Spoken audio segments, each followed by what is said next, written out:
How are you doing? Chapal here, coming at you with another video for Germanic Wellness, and today we have another rune reading here at Woden Day, or Day of Odin.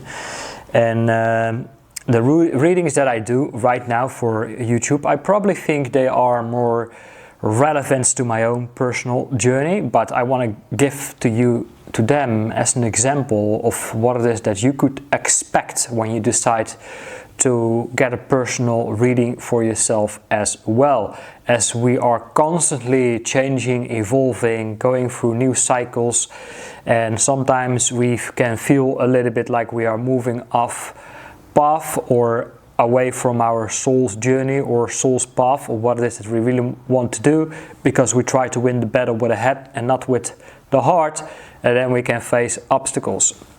So today's reading is actually a warning that when we move off track or off path, that we can face lots of adversity.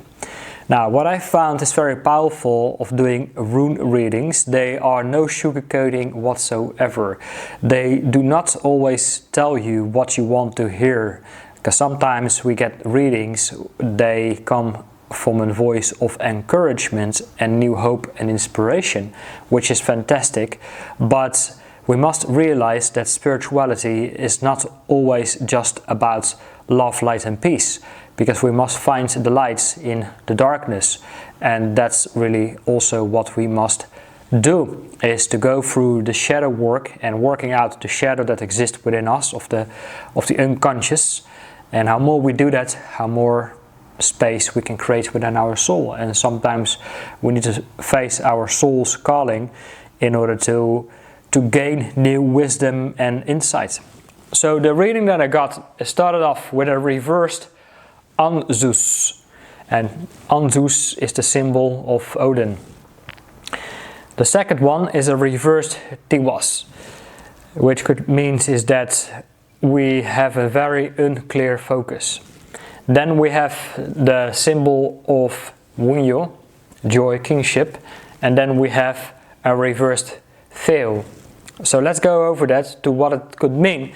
And this is always a little bit like following our own intuition, because I think nobody can really truly claim he or she is an absolutely master over rune readings, rune lore and such, because they are over 2000 years old, this kind of practice.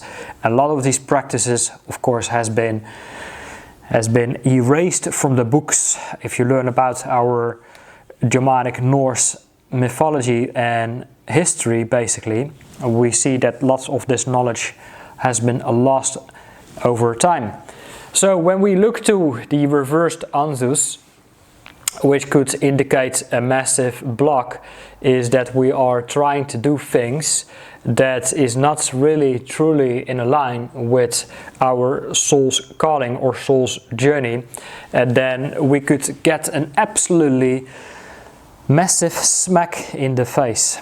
Okay, and in the tarot, you could basically mean another tower moment. When you pull the tower moment, it means like the whole thing is collapsing. Everything that we knew about our life, about who we are, what we are supposed to do, based on societal conditions.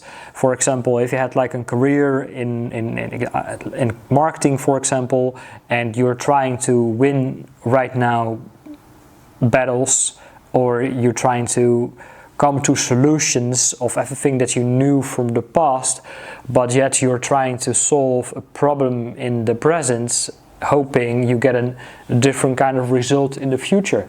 And then you try to go back of all the things you used to do within your past, but then you discover that is not really what it is that we are supposed to do right now, that is going to lead us into a new kind of path or new kind of direction. So that's kind of like the battle of the ego as well. And that could mean is that we get a massive block in our creative flows and in inspirations or creative ideas, and we could lose as well a part of our life force energy And the reverse tiwas also is really highly connected with that as well, which is further amplifying this issue, and that could even much further refer that we have the wrong kind of focus and that we are trying to win the victory over something that is not longer for us, and we can feel maybe a sense of apathy towards what we do. We feel a lack of joy within our life that can rob us from our life force energy, from our passions of what it is that we are truly meant to do, which can cause much further problems in our life if we are not cautious, if we don't redirect our focus. And then also another one, which is still like trying to follow our joy, reconnect with kingship and like minds, because if we do not do so, then what we can experience is a lack of finance or lack of abundance, or more like poverty or other kind of challenges in regards to our wealth and such. So I think it's a warning sign, this reading, that we must kind of like redirect course and really try to follow much more our guidance support from our ancestors, spirit guides, the gods, of that what we are receiving, and that what it is that we are truly meant to bring to the world, because if we don't, then we will get a massive smack in the face, which can cause much more problems. So if you could relate to any of this, probably it relates more to where I'm at, because I can also sometimes be a little bit all over the place, having my ADHD not really working in terms of my favor, but more against me, because I try to do things of what I used to do, I don't know, 10 years ago, hoping that I will get different results, which can be like sometimes a little bit of insanity, but it could mean like creating a new kind of stability. We want to create a new kind of stability, but then we move back to the heads and we lose touch with the heart. And then if we do so, we can rob ourselves from our joy, from our life force energy, and lack of creative inspiration and guidance and such. Well, actually, we should be able to truly focus to crystallize our soul's journey, our life calling or purpose in life, and then bring something to the world that is not really about societal conditions and expectations, trying to meet a status quo, go after status or whatever, but it is really about bringing forward this purpose in the world, trying to follow our guidance of what it is that we need to bring. And then if we focus on that, then trust that eventually that can bring us more abundance, wealth, and the resources that will continue to support this cause or mission. Because if we don't, then we can lose much further touch with our soul's calling, and that can cause us like more problems in life. Okay, also it could mean is that we are maybe dishonest in a relationship, for example, and if we are, then that can also cause lots of problems as well. So something to be very cautious of. Not play tricky games with yourself, with others, because then we can face the consequences.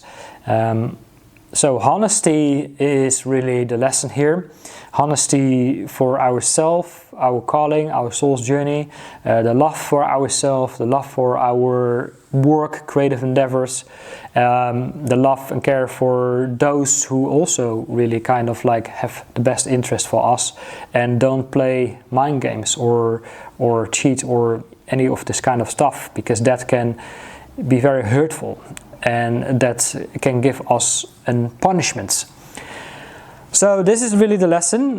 Please let me know if you have any questions about that. Leave your thoughts down below. Normally I do more like a deeper shamanic journey. I have made quite a few. I made a playlist from previous journeys, but I also see is that maybe they are not all very relevant to the readings that I do, because the reading that I do is probably more relevant to where I'm at in my energy, and that might not be very relevant to you. But yeah, please know that if we do a personal reading, then that could be a reading plus the consult, or the reading and the consult and a deep shamanic healing journey where we go and integrate the energies of the runes within a deep trance session. Anyway, more information about that in the link down below. And if you've got any questions, please let me know, and I look forward to see you all on my next videos. Take care for now.